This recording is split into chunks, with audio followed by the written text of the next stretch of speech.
হত্যাকাণ্ড। কিন্তু এই হত্যাকাণ্ডকে ভারত এবং আওয়ামী পরিকল্পনায় বিডিআর বিদ্রোহ বলে চালিয়ে দেওয়ার চেষ্টা করেছে দীর্ঘ 15টি বছর। আমরা বলতে চাই, বিডিআর হত্যাকাণ্ডকে যারা বিডিআর বিদ্রোহ বলে চালিয়ে দিতে চাই, তারা প্রত্যেকে এবং ভারতের দালাল। এই ভারতের দালালদের হাত থেকে এই বাংলাদেশকে আমরা মুক্ত করেছি, কিন্তু পরিপূর্ণ মুক্তি আমরা এখনো লাভ করি নাই। 25শে ফেব্রুয়ারি কি ঘটেছিল সবাই জানেন। এটি পানির মতো পরিষ্কার। এটি উন্মোচনের জন্য ইউরোপ আমেরিকা থেকে বিশেষজ্ঞ আমদানি করার প্রয়োজন নেই। শুধুমাত্র দরকার সচেতনতা এবং নৈতিক জায়গা থেকে ইসলামনেস। এই সরকার যদি তাদের নৈতিক জায়গা থেকে এই ঘটনার পরিপূর্ণ একটি তদন্ত করার উদ্যোগ নেয়, আমি মনে করি আগামী 1 মাসের মধ্যে এই বিডিআর হত্যাকাণ্ডের পুঙ্খানুপুঙ্খ তদন্ত রিপোর্ট আমরা জনগণের সামনে উন্মোচন করতে পারব। 25শে ফেব্রুয়ারির সেই কারবার সবাই জানেন। কেন ভারত আমাদের সেনাবাহিনীর মেরুদণ্ড ভেঙে দিতে চাইল?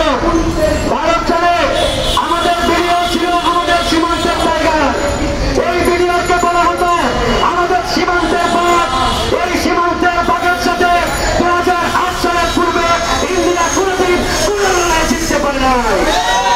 2003 সাল উত্তরাঞ্চলের যে পাগলা নামক স্থানে আমাদের বিডিআরের সাথে ভারতের বিএসএফের একটি রক্তাক্ত লড়াই হল।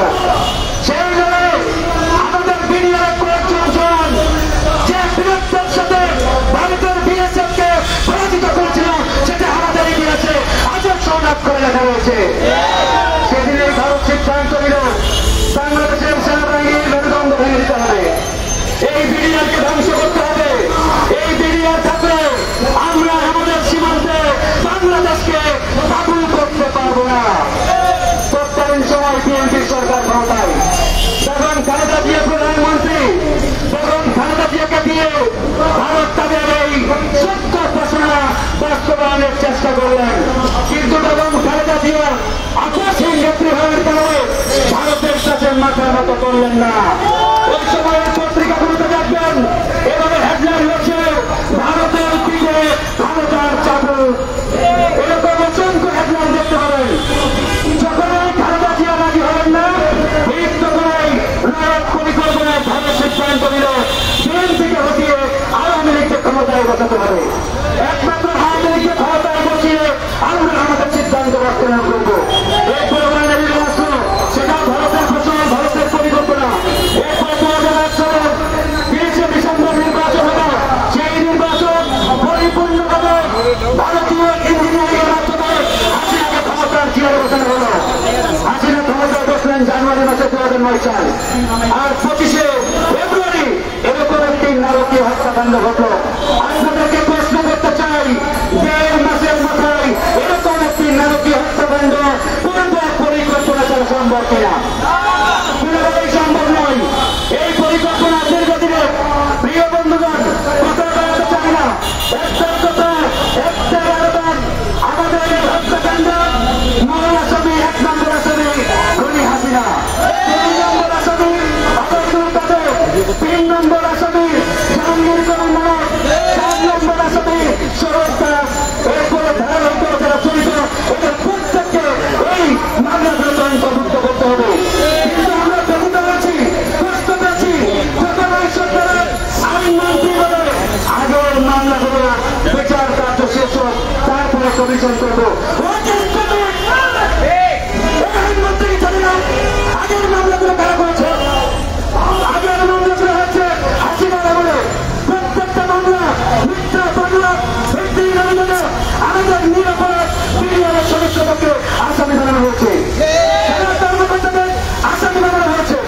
80 বছরের পর বছর আমাদের বিডিআরের ভাইরা সেই কারাগারের অন্ধ প্রকোষ্ঠে সেখানে ঢুকে ঢুকে তারা মরছে।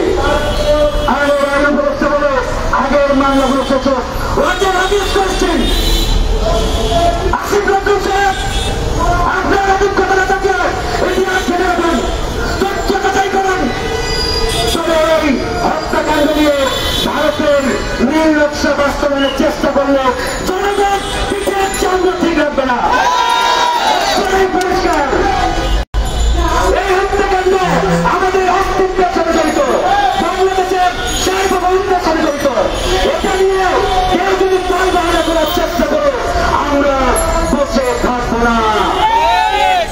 আজকে বলা হচ্ছে ভারত আমাদের বন্ধু। 1971 সালে মুক্তিযুদ্ধে ভারত তাকে আমাদের মিত্র সহযোগিতা করেছে।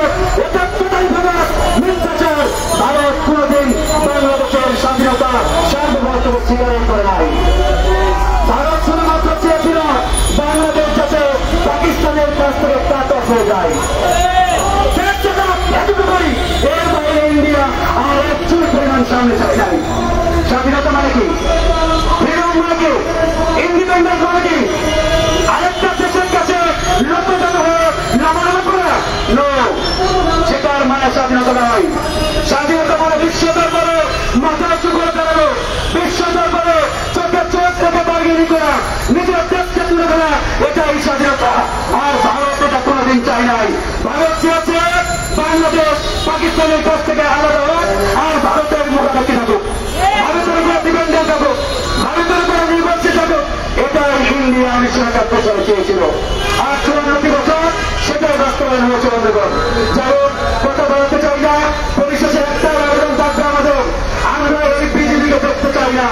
এই বিজেপিকে অনতি বিলম্বে